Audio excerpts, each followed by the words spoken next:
বৰাকক তেওঁলোকে কয়লা সুপাৰী লাইমস্টোন পাথৰ এই সিন্ডিকেটৰ বাবে মাত্ৰ ব্যৱহাৰ কৰি আছে আৰু দুখৰ কথা যে ইয়াত বিজেপি মন্ত্ৰী জড়িত হৈছে বিজেপি মন্ত্ৰীয়ে জড়িত হৈছে আৰু আপোনালোকে জানে মই কাৰ কথা কৈছোঁ আজি যি বিজেপি চৰকাৰ যি গৰু নামত গৌমাতা নামত ৰাজনীতি কৰে আজি বৰাকৰ ভিতৰত তেওঁলোকে গৰু স্মাগলিং কিয় বন্ধ কৰিব পৰা নাই বৰাক অঞ্চলৰ লৈ কোনো সৎ দৃশ্য সংকল্প নাই সৎ উদ্দেশ্য নাই মাত্ৰ কয়লা সুপাৰী গৰু পাথৰ এয়া লৈ তেওঁলোকে ব্যস্ত বরাকের কিছু প্রভাবশালী মহলের আশীর্বাদে সিন্ডিকেট চক্র সক্রিয় রয়েছে এমন অভিযোগ তুললেন এপিসিসি সভাপতি গৌরব গগৈ সিন্ডিকেট চক্রের পেছনে শাসক দলের একজন নেতার ভূমিকার ইঙ্গিত দিলেও নাম প্রকাশ করেননি গৌরব গগৈ বৰাকক তেওঁলোকে কয়লা সুপাৰী লাইমস্টোন পাথৰ এই সিন্ডিকেটৰ বাবে মাত্ৰ ব্যৱহাৰ কৰি আছে আৰু দুখৰ কথা যে ইয়াত বিজেপি মন্ত্ৰী জড়িত হৈছে বিজেপি মন্ত্ৰীয়ে জড়িত হৈছে আৰু আপোনালোকে জানে মই কাৰ কথা কৈছোঁ গরু রপ্তানি ও পাচার সংক্রান্ত প্রশ্ন তুলে বর্তমান সরকারের দৃষ্টি আকর্ষণ করলেন গৌরব গগৈ ধর্মীয় আবেগের নাম করে রাজনীতি হয় ঠিকই কিন্তু বাস্তবে সীমান্ত দিয়ে যে গবাদি পশু পাচার হয় তা কি কেউ অস্বীকার করতে পারেন মিজোরাম হয়ে এই প্রবণতা কি বন্ধ হয়েছে প্রশ্ন করলেন গৌরব যি গৰু নামত গৌমাতা নামত ৰাজনীতি কৰে আজি বৰাকৰ ভিতৰত তেওঁলোকে গৰু স্মাগলিং কিয় বন্ধ কৰিব পৰা নাই আমাৰতো চৰকাৰ নাই কেন্দ্ৰত আমাৰ চৰকাৰ নাই তেওঁলোকৰহে চৰকাৰ মিজোৰামৰ পৰা যি বস্তুবোৰ আহি আছে আমি গম পোৱা নাই নেকি বিজেপির বর্তমান এবং প্রাক্তন মুখ্যমন্ত্রীর মধ্যে আভ্যন্তরীণ দ্বন্দ্বের জেরে বরাক উপত্যকার উন্নয়ন পিছিয়ে পড়ছে গৌরব গগৈর অভিযোগ বর্তমান মুখ্যমন্ত্রী হিমন্ত বিশ্ব শর্মা ডাঙৰীয়া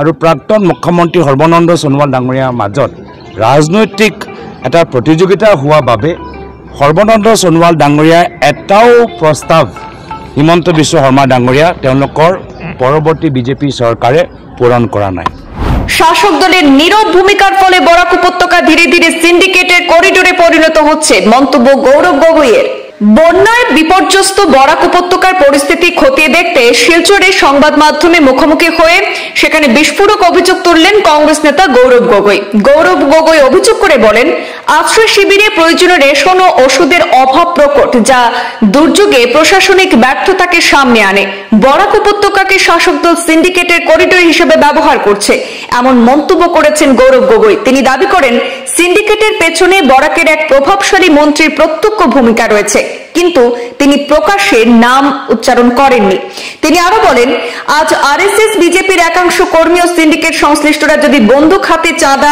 আদায় করতে শুরু করে তাহলে সমাজে অস্থিরতা আরো বাড়বে একই সঙ্গে গৌরব গগৈ অভিযোগ তোলেন বিজেপির বর্তমান এবং প্রাক্তন মুখ্যমন্ত্রীর মধ্যে আভ্যন্তরীণ দ্বন্দ্বের জেরেই নাকি বরাক উপত্যকার উন্নয়ন পিছিয়ে পড়ছে বিজেপি সরকার বন্যা নিয়ন্ত্রণে সফল হতে পারেনি বরঞ্চ নানা সিন্ডিকেট যেমন কয়লা সুপারি লাইমস্টোন নিয়ে ব্যস্ত বলে কটাক্ষ করেন গৌরব গগৈ শিলচরে বহু প্রতীক্ষিত ফ্লাইওভার হোক কিংবা মিনি সচিবালয় সবই মুখ থুবড়ে পড়েছে বলে অভিযোগ তার এমনকি এয়ার ইন্ডিয়ার বিমান পরিষেবা বন্ধ হয়ে যাওয়া নিয়ে উদ্বেগ প্রকাশ করেছেন গৌরব গগৈ তিনি বলেন 2026 সালের নির্বাচনে বিজেপি সরকারের পতন ঘটবে এবং কংগ্রেস ফের ক্ষমতায় ফিরে এসে জনস্বার্থে কাজ করবে এমন আশা ব্যক্ত করেছেন গৌরব গগৈ আমাৰ বৰাক ভেলীৰ ভ্ৰমণৰ দ্বিতীয় দিনত ভৰি দিছোঁ যোৱাকালি কাটিগড়া বৰখলা শিলচৰ এলএচি ভিতৰত অনুষ্ঠিত কিছু ৰিলিফ কেম্পৰ ভিতৰত আমি গৈ মানুহৰ খবৰ ল'লোঁ আৰু সন্ধিয়া ভাগত আমাৰ বিভিন্ন নাগৰিক সমাজৰ লগত কথা পাতি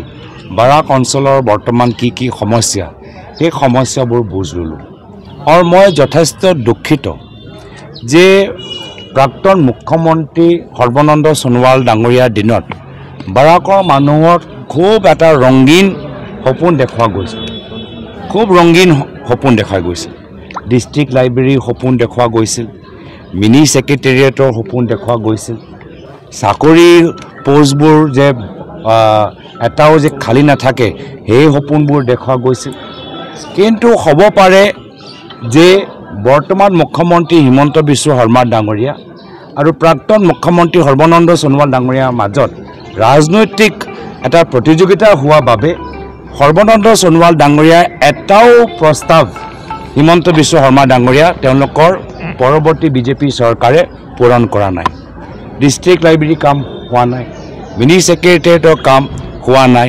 আপোনালোকৰ ফ্লাইঅভাৰ কাম ইয়াত হোৱা নাই। আসাম ইউনিভাৰ্চিটিত এতিয়াও প্ৰায় কিমান পোষ্ট খালী আছে, আপোনালোকৰ টিচাৰ পোষ্ট কিমান খালী আছে, ডক্টৰ কিমান সমস্যাৰ অভাৱ আছে। তো সেইকাৰণে আজি বাৰাক মইতো সদায় মই প্ৰথমবাৰ যেতিয়া ইয়াত আহিছিলোঁ বাৰাক অঞ্চলৰ ইয়াৰ যেতিয়া মই পটেঞ্চিয়েল দেখিছিলোঁ, মোৰ মতেতো শিলচৰ ছিংগাপুৰ হ'ব পাৰে। শিলচৰ ভিতৰত মানুহৰ যি তেওঁলোকৰ প্ৰতিভা আছে, এই শিলচৰৰ যি ইতিহাস আছে, এই শিলচৰৰ যি উপাৰ্জন কৰাৰ তাকতটো আছে, শিলচৰ আমি যদি ভালকৈ আমি যদি এটা সংকল্পবদ্ধ হৈ কাম কৰোঁ, শিলচৰ ছিংগাপুৰ হ'ব পাৰে ভৱিষ্যত। কিন্তু দুখৰ কথা যে বৰ্তমান চৰকাৰ শিলচৰক ছিংগাপুৰ নহয়, বাৰাকক তেওঁলোকে কয়লা, চুপাৰী, লাইমষ্টোন, পাথৰ এই চিণ্ডিকেটৰ বাবে মাত্ৰ ব্যৱহাৰ কৰি আছে। আৰু দুখৰ কথা যে ইয়াত বিজেপি মন্ত্ৰী জড়িত হৈছে, বিজেপি মন্ত্ৰীয়ে জড়িত হৈছে। আৰু আপোনালোকে জানে মই কাৰ কথা কৈছোঁ। আজি যি বিজেপি চৰকাৰ যি গৰু নামত গৌ মাতা নামত ৰাজনীতি কৰে, আজি বাৰাকৰ ভিতৰত তেওঁলোকে গৰু স্মাগলিং কিয় বন্ধ কৰিব পৰা নাই? আমাৰতো চৰকাৰ নাই, কেন্দ্ৰত আমাৰ চৰকাৰ নাই, তেওঁলোকৰহে চৰকাৰ। মিজোৰামৰ পৰা যি বস্তুবোৰ আহি আছে আমি গম পোৱা নাই নেকি? তো সেইকাৰণে আমি যথেষ্ট দুখিত যে বৰ্তমান চৰকাৰে বাৰাক অঞ্চললৈ কোনো সৎ দৃশ্য সংকল্প নাই, সৎ উদ্দেশ্য নাই, মাত্ৰ কয়লা, চুপাৰী, গৰু, পাথৰ এয়া লৈ তেওঁলোকে ব্যস্ত। আৰু যাৰ ফলত আপোনালোকে দেখা পাইছে যে বানপানীৰ সময়ত যি অৱস্থা, আজি কৰিমগঞ্জৰ মানুহ যোৱাকালি নাও দি আমাৰ ওচৰত আহিবলগীয়া হ'ল। এনেকুৱা এটা অৱস্থা লৈ আমি বাৰাকৰ যি পটেঞ্চিয়েল আছে, আমি পটেঞ্চিয়েলটো আমি ল'ব পৰা নাই। আৰু সেয়া হ'ল আমালোকৰ সংকল্প যে বাৰাক চিকিৎসা, শিক্ষা আৰু উদ্যোগৰ ক্ষেত্ৰত আমি ছিংগাপুৰৰ লগত আমি যুঁজ দিব পাৰোঁ। ৰাজনৈতিক যাত্ৰা মই অনুকৰণ কৰিবলৈ বিচৰা নাই। আছুৰ পৰা জাম্প মাৰি কংগ্ৰেছ, কংগ্ৰেছৰ পৰা জাম্প মাৰি বিজেপি। মই তেওঁৰ ৰাজনীতি, মই ইমান তেওঁৰ দৰে পলিটিকেলি ফ্লেক্সিবল নহয়। মোৰ এটাহে আইডিঅ'লজি হ'ল কংগ্ৰেছৰ আইডিঅ'লজি।